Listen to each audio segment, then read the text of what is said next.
Sejam bem-vindos a essa aula que nós vamos fazer a implementação passo a passo do primeiro exemplo utilizando Portugal.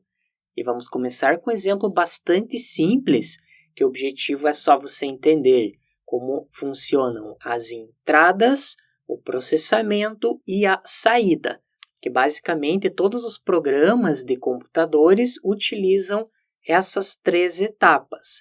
Primeiramente, nós precisamos fornecer os dados para o programa.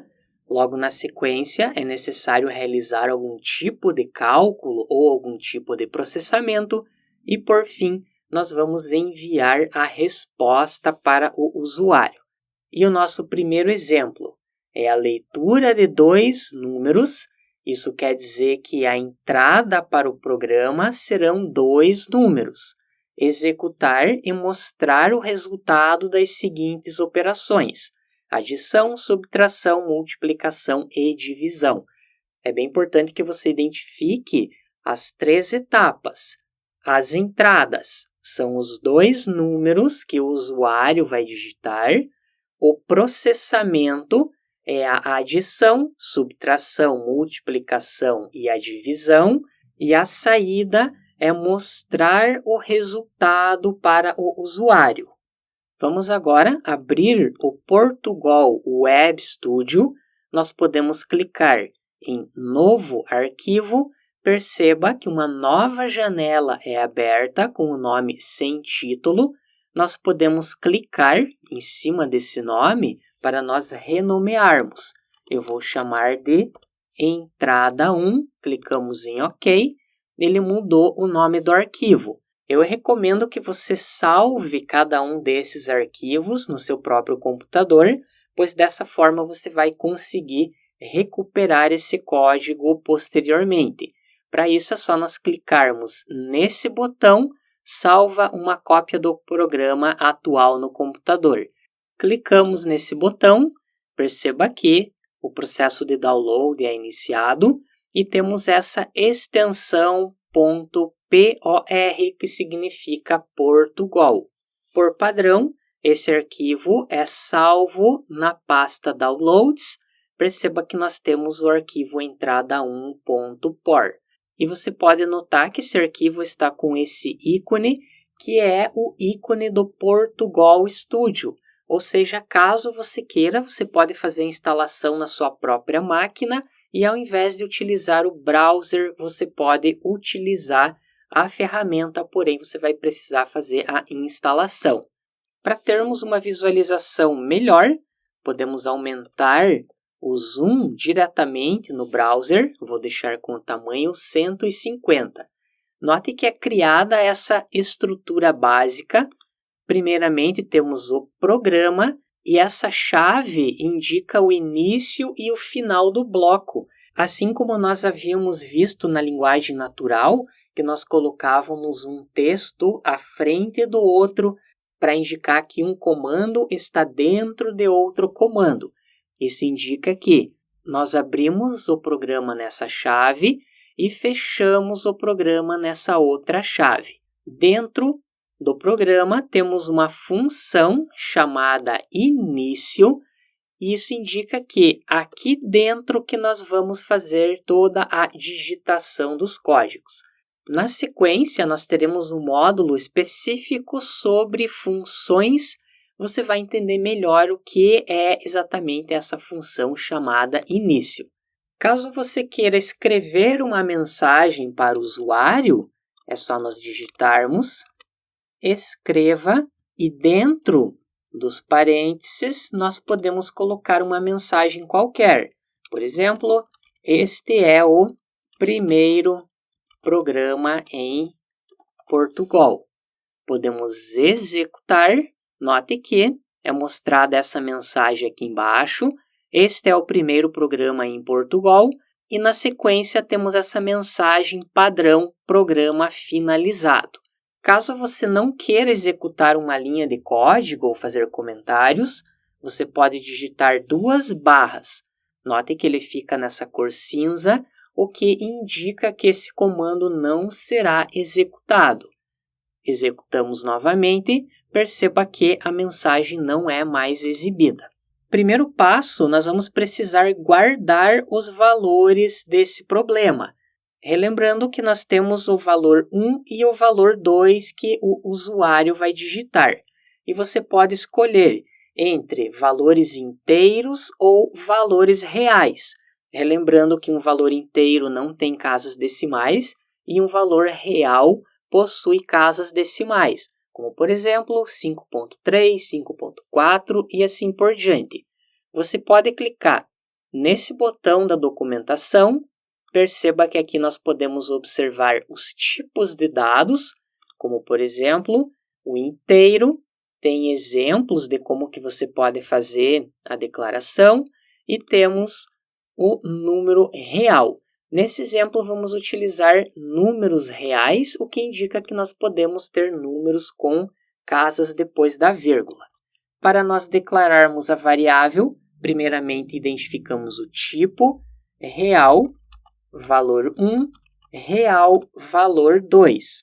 Nós precisamos também armazenar uma variável para a soma, subtração, multiplicação e divisão. Portanto, já podemos fazer a criação separando por vírgulas. Soma, subtração, multiplicação e divisão. É bem importante que o nome das variáveis esteja de acordo com o programa. Dessa forma, fica mais fácil para você identificar depois. Na sequência, vamos mandar uma mensagem para o usuário. Escreva, digite o primeiro valor. Podemos executar esse código só para fazer esse teste inicial. Note que é mostrada somente a mensagem. E para que o usuário consiga fazer a digitação, nós vamos digitar o comando leia. Dessa forma, será lido do teclado o que o usuário digitar. E aqui vamos colocar a variável que foi definida acima, valor 1. Isso indica que o valor que nós digitarmos aqui no prompt de execução será copiado para essa variável valor 1. Por exemplo, podemos digitar o valor 10. Só para nós certificarmos de que está funcionando, nós podemos fazer um escreva valor 1 e vamos colocar a variável valor 1. Dessa forma, o valor que nós digitarmos no teclado será copiado para essa variável valor 1. Vamos digitar 10, apertamos um Enter. Perceba que o valor 1 é igual a 10. Quer dizer que esse código está funcionando corretamente. Podemos deixar em comentário.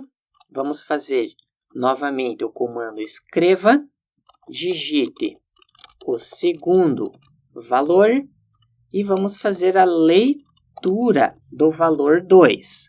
Logo na sequência, nós já podemos fazer a primeira operação, que é a soma. Soma é igual ao valor 1 mais o valor 2. E no final nós podemos escrever. Escreva, soma, e vamos colocar o valor da variável soma. Executamos novamente. Vamos digitar o primeiro valor. 10 foi copiado para a variável valor 1. Vamos digitar 5. 5 será copiado para a variável valor 2. Logo na sequência, nós executamos a operação e mostramos o resultado. Soma igual a 15. Perceba que é bem simples para nós trabalharmos com essa ferramenta. Agora vamos criar a variável subtração, que vai receber valor 1 menos valor 2. Multiplicação vai receber o valor 1 asterisco valor 2. Relembrando que essas variáveis foram criadas acima, que estão armazenando as informações do problema. E por fim, divisão recebe valor 1 barra valor 2. Agora vamos escrever as respostas. Logo na sequência, vamos colocar a subtração, colocando a variável subtração. Escreva multiplicação, colocamos a variável multiplicação e, por fim, escreva divisão colocando a variável respectiva. Só para nós recapitularmos, esse é o processo de entrada dos dados. Logo na sequência, nós temos o processamento, são as operações matemáticas, e no final nós temos a saída, ou seja, aquilo que o usuário vai receber de resposta. Vamos executar esse código. Digite o primeiro valor, 10. Digite o segundo valor, 5. Apertamos um Enter e note que nós temos as respostas. Soma 15, subtração 5, multiplicação 50 e divisão 5. Perceba que a visualização não ficou tão boa, pois um valor ficou ao lado do outro e nós podemos pular uma linha para nós separarmos as respostas. Isso é feito por meio do /n. O comando /n vai fazer uma quebra de linha. Executamos novamente. Primeiro valor, 10. Digite o segundo valor, 5. E no final nós temos as respostas. Soma, subtração, multiplicação e divisão. Aqui na divisão só vamos colocar os 2 pontos e o espaço, só para ficar melhor organizado. Executamos novamente. 10 e 5. E com isso nós temos o nosso primeiro programa implementado. E na próxima aula eu vou apresentar alguns exercícios e na sequência vamos fazer a implementação passo a passo. Obrigado e até lá!